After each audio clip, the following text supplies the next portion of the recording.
For the last few years, I've had this sense that everything I learned as a kid about how America's government works is completely wrong. But I had no idea how bad things actually were until I saw this one graph.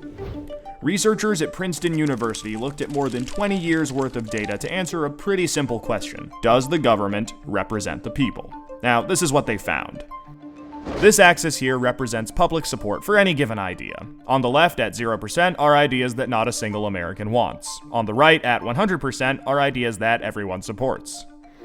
This axis represents the likelihood of Congress passing a law that reflects any of these ideas, from a 0 to a 100% chance.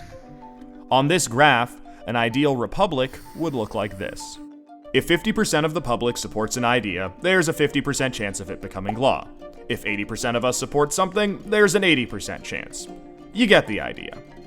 Now, most Americans would probably agree that, with a few exceptions, we should be as close to this ideal as possible. Unfortunately, the way America actually works doesn't even come close.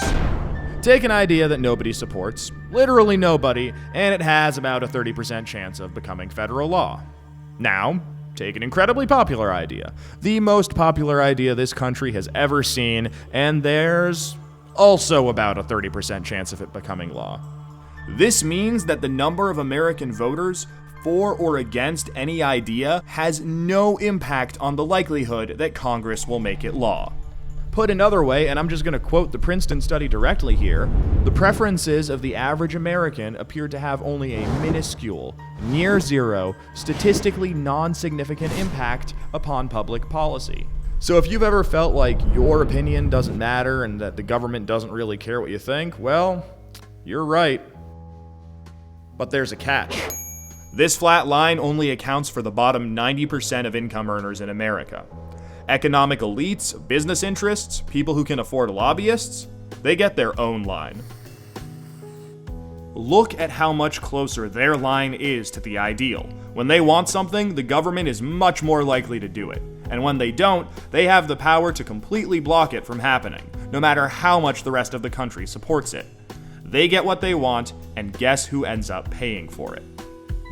We pay for it with the most expensive healthcare in the world. We pay for it with a tax code that's a complete mess. We pay for it with internet that's slower and more expensive, with wasteful spending, a floundering education system, a catastrophic drug war, and 1 in 5 American children born into poverty. Almost every major issue we face as a nation can be traced back to this graph.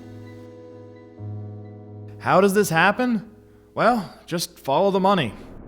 Right now, it's perfectly legal to buy political influence in America. Here's how it works. Let's say a big bank wants a law that would force taxpayers to bail them out again if they repeat the exact same reckless behavior that crashed the global economy in 2008. Not exactly the most popular idea with the public, and Congress knows that. That should be the end of it. But that's where the money comes in. It's perfectly legal for our bank to hire a team of lobbyists whose entire job is to make sure that the government gives the bank what it wants. Then those lobbyists can track down members of Congress who regulate banks and help raise a ton of money for their re-election campaigns.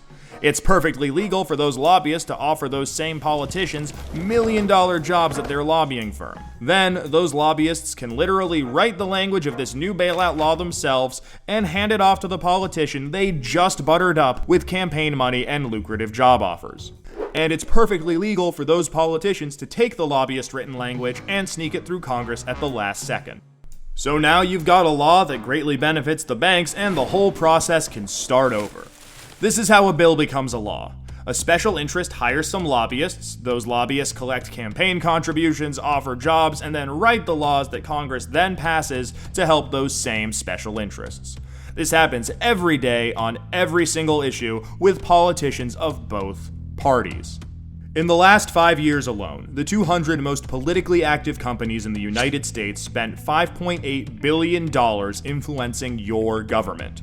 Those same companies got $4.4 trillion in taxpayer support. And that's trillion, with a T.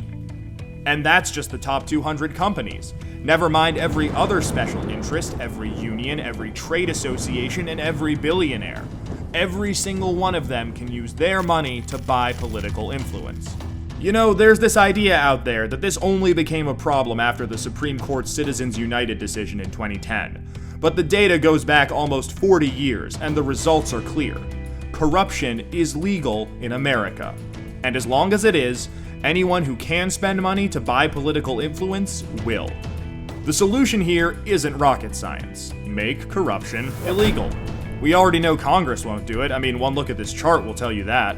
What we need is a plan that lets us go around Congress and do what the American people do best. Fix this mess ourselves. Well, good news. We have that plan and it's already working. Now that we've got the problem covered, let us show you how to be part of the solution.